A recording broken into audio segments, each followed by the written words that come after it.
Welcome back to another episode of the Barstool Tender. Today we're going to be tasting my Christmas whiskey. My wife got me this for Christmas. It is a Bardstown Bourbon Company Distilling. It's called Amrut. It's two different rye whiskeys, aged 8 and 9 years. One of them's 95% rye. One of the mash bills is 51% rye. And then that's aged in Amrut Indian single malt casks. Now, I personally was not aware that India made great whiskey, but apparently the Amrut Distilling Company, they do a great job. And these casks were used to finish for 18 months those rye whiskeys, which were then blended with 3 different Kentucky straight bourbons and creating a delicious American whiskey. The Whiskey Advocate listed this as number 4th best whiskey in the world, and it was the top ranked American whiskey. So the other 3 were Scotches. So my wife, being very kind and wonderful, went ahead and bought me not just the Amrut collaboration blended whiskey. She got me these fabulous Japanese Suki glass.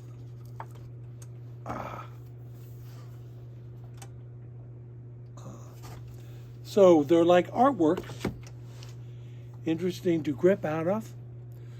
Let's try the whiskey.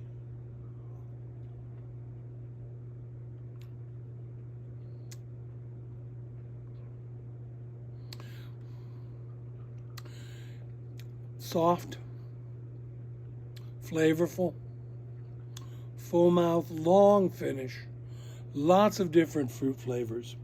If you want to go on the Whiskey Advocate, you can look up all of the list of things that they describe the flavors with. I don't do that. I usually go for the simple one. Do I like it?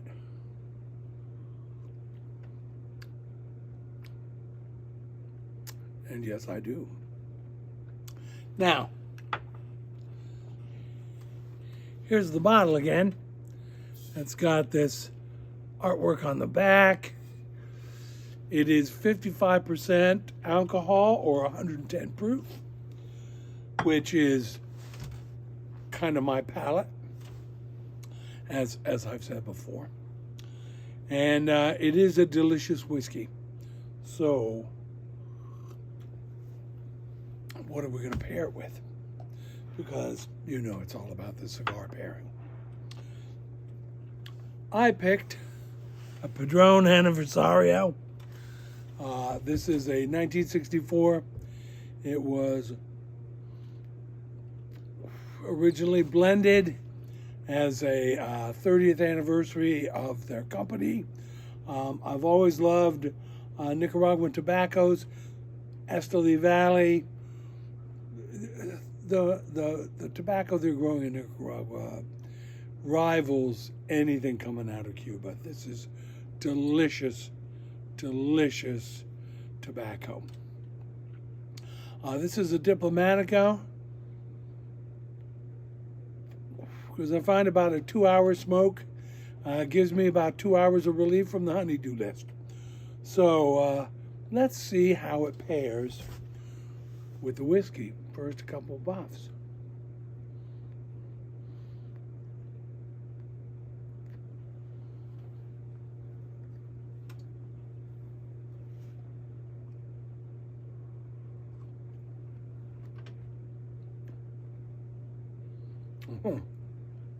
Wow.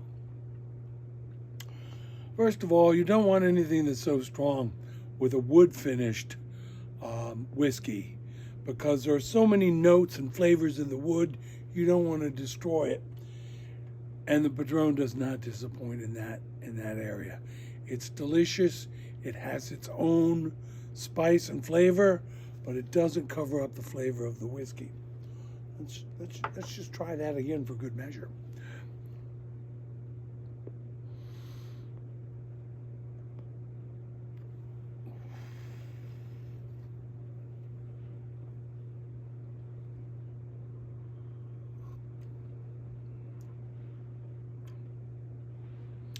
Oh yeah, you couldn't even tell that was 110 proof.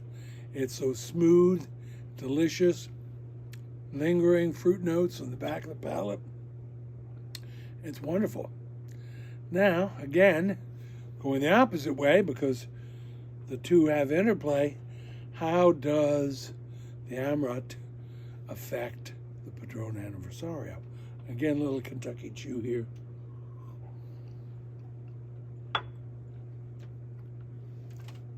Coat the mouth.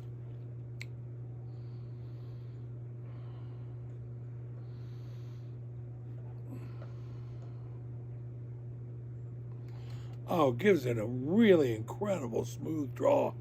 Almost like mint. You're taking all those flavors in.